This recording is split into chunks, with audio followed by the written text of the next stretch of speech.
নিরীহ নিরপরাধ ভারতীয়দের রক্ত ঝরিয়েছে পাকিস্তানের জঙ্গিরা। বেছে বেছে হিন্দুদের মাথায় রাইফেল ঠেকিয়ে গুলি চালিয়ে খুন করেছে। দেশ চায় কঠোর প্রত্যাঘাত। দাবি উঠছে সবক শেখানো হোক পাকিস্তানকে। প্রশ্ন উঠছে কি করবে মোদী সরকার। ইতিমধ্যেই নৌবাহিনী, বায়ুসেনা ও স্থলবাহিনী শক্তি প্রদর্শন শুরু করেছে। ভারতীয় সেনাবাহিনীতে জওয়ানের সংখ্যা 14,55,550। উল্টো দিকে পাকিস্তানি সেনা জওয়ানের সংখ্যা 6,54,000। ভারতীয় সেনার হাতে 4,201টি ট্যাঙ্ক রয়েছে। পাক সেনার হাতে ট্যাঙ্কের সংখ্যা 2,627, অর্থাৎ প্রায় অর্ধেক। ভারতের হাতে যুদ্ধ বিমানের সংখ্যা 2,229। পাকিস্তানের হাতে রয়েছে 1,399টি যুদ্ধ বিমান। ভারতের হাতে যেখানে 513টি ফাইটার জেট রয়েছে, সেখানে পাকিস্তানের হাতে ফাইটার জেটের সংখ্যা 328। ভারতীয় বায়ুসেনার হাতে 899টি ফাইটার হেলিকপ্টার রয়েছে, আর পাক বায়ুসেনার হাতে ফাইটার হেলিকপ্টারের সংখ্যা 373। ভারতের হাতে যুদ্ধ বিমানবাহী যুদ্ধজাহাজ আছে, পাকিস্তানের নেই।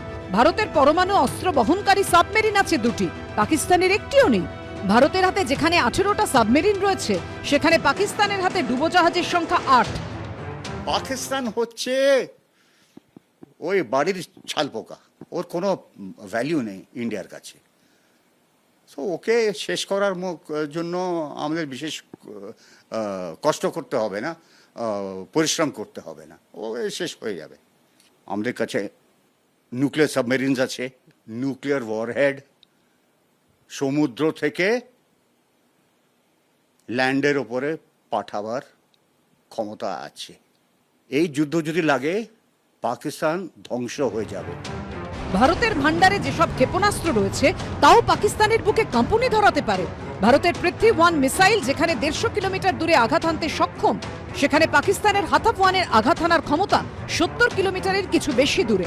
ভারতের পৃথ্বী-2 মিসাইল 300 কিলোমিটার দূরের টার্গেটকেও ধ্বংস করে দিতে পারে। সেখানে পাকিস্তানের হাথাফ-2 মিসাইলের রেঞ্জ মাত্র 180 কিলোমিটারের সামান্য বেশি। ভারতের পৃথ্বী-3 যেখানে 350 কিলোমিটার দূরের টার্গেট নিশ্চিহ্ন করতে সক্ষম, সেখানে পাকিস্তানের হাথাফ-3-এর আঘাত হানার ক্ষমতা 290 কিলোমিটার অবধি।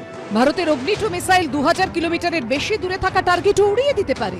সেখানে পাকিস্তানের ঘৌরি-2 মিসাইলের রেঞ্জ 1800 কিলোমিটার। ভারতের হাতে আছে অগ্নি-5, যার রেঞ্জ 5200 কিলোমিটার। কালকে আপনাদের চ্যানেলে আমি এক বক্তার থেকে শুনেছি, ওদের কাছে মাত্র $400 মিলিয়ন আছে ফরেন এক্সচেঞ্জে। ওরা যদি যুদ্ধে যায়, তাহলে ওদের 4 দিনও সারভাইভ করার, ওদের এয়ারক্রাফট, নেভি, এরা সব কিন্তু গ্যালন গ্যালন তেল খায়। আমরা অনেক বেশি এগিয়ে রয়েছি। ভারত পাকিস্তান দুদেশের হাতেই রয়েছে পরমাণু অস্ত্র ভান্ডারও। এবিপি আনন্দ।